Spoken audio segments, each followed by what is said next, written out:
statement he has just made. And I now give the floor to the distinguished representative of Switzerland to introduce the statement by the head of state. Mr. Vice President, I have the honor of introducing the recorded video message of the President of the Swiss Confederation, Simonetta Sommaruga. We will be celebrating the Beijing Plus 25 conference next week, and it is an honor to announce a woman as our head of state and to introduce her. Thank you. Monsieur le Président de l'Assemblée Générale. Mr. President of the General Assembly, Mr. Secretary General, distinguished heads of state and government, Excellencies, ladies and gentlemen. There are moments that leave their mark for generations. The founding of the United Nations 75 years ago was one such moment. For this, we can be grateful to our parents. Are we nevertheless permitted to take a critical look at the UN today? Yes, we are.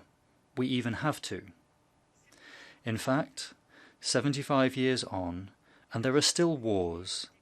There are more refugees and displaced people than ever before. There is a climate crisis currently without solution. Millions are going hungry, and we have not achieved gender equality. We could criticize the UN for this. But who are we really talking about when we blame the UN? We are in fact talking about ourselves, because the UN is its member states, and it is often member states that stand in the way of the UN's work. They block decisions or refuse to implement them, undermine resolutions or flout their principles. This weakens the UN, and it weakens all of us too. If we want a strong UN, then we, member states, must strongly support the organisation and work together to pursue its objectives, because the goals of the UN are our goals. Ladies and gentlemen, we live in an era marked by geopolitical tensions. Member states are also increasingly polarised in their internal affairs. More than ever, the UN is indispensable for the promotion of peace and security in the world. It embodies the causes of human rights, sustainable development, and a world governed by the rule of law. We would do well to work together to achieve the goals of the UN, because they benefit all of us and make us stronger. My country is proud to contribute to the achievement of the UN's goals, even if it is not always easy. It is difficult to translate the goals we have set ourselves on climate or gender equality, for example, into national policy. But that is why all of us politicians are elected, to offer our respective populations and humanity as a whole a decent life in freedom and security. My country also advocates for an international order regulated by the rule of law. We are committed to international humanitarian law and to the prevention of conflicts, and we provide good offices wherever they are desired. My country is prepared to take on more responsibilities, which is why, for the first time, Switzerland is a candidate for a non-permanent seat on the Security Council for the period 2023 to 2024. Switzerland, of course, wholeheartedly supports the Secretary-General's appeal for a global ceasefire. But beyond such an appeal, is there anything else that we can do? We must put even more effort into preventing conflicts. Here too, human rights must remain at the centre of our action. International Geneva also contributes to conflict prevention. for example, by hosting the Human Rights Council and the Arms Trade Treaty Secretariat. By prosecuting the worst crimes, the International Criminal Court is contributing to upholding international humanitarian law. We reaffirm here our support for the International Criminal Court as an integral part of a rules-based international order. To facilitate debate on the best ways to adhere to these humanitarian norms, Switzerland was one of the first countries to publish a voluntary report on its national implementation. My country would welcome it if other countries followed suit. While it is right to try to prevent conflicts and to seek to mitigate their worst humanitarian consequences, it is also crucial to find lasting solutions to the conflicts that are ongoing. As the capital of peace, International Geneva contributes to this by providing a space for dialogue between the parties to a conflict.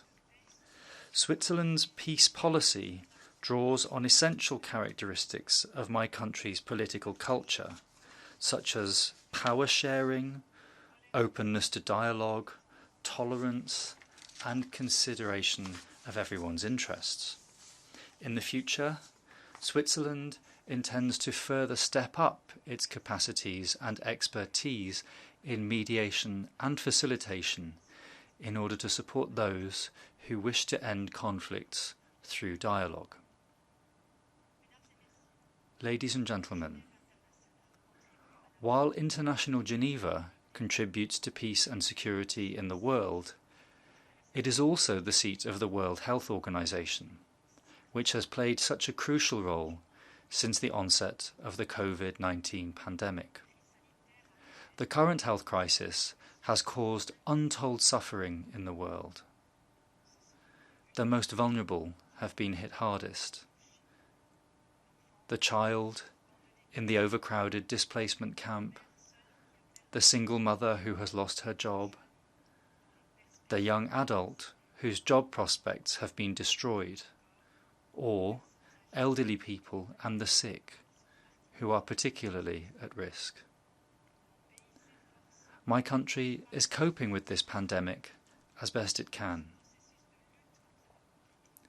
The World Health Organization plays a central role in fighting the pandemic.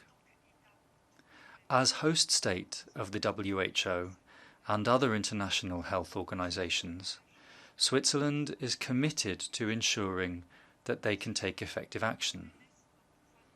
For this to happen, the WHO must have sufficient resources and the support of all of us to carry out its reforms. Is it fair to demand so much from this organization when 80% of its funding comes from voluntary contributions? Beyond the necessary fight against the current pandemic, we must think now about the world that will emerge from this crisis and that cannot entirely be yesterday's. If every crisis is a suffering, it is also a moment of change that allows us to reinvent ourselves. So let's reinvent ourselves, keeping in mind the goals we set for ourselves when the UN was created 75 years ago. Ladies and gentlemen, there are moments that leave their mark for generations. Such moments require decisive and courageous action. This is true today. From my country's perspective, the most urgent tasks are to implement the 2030 Agenda for Sustainable Development and the Paris Agreement, and to step up our efforts for peace. It is up to us, the political representatives of our countries, to take the right decisions for the good of our fellow human beings and our planet. Let us assume this responsibility. Let us strengthen the UN's capacity to act and ensure that the decisions we make today will be a source of pride for generations of tomorrow.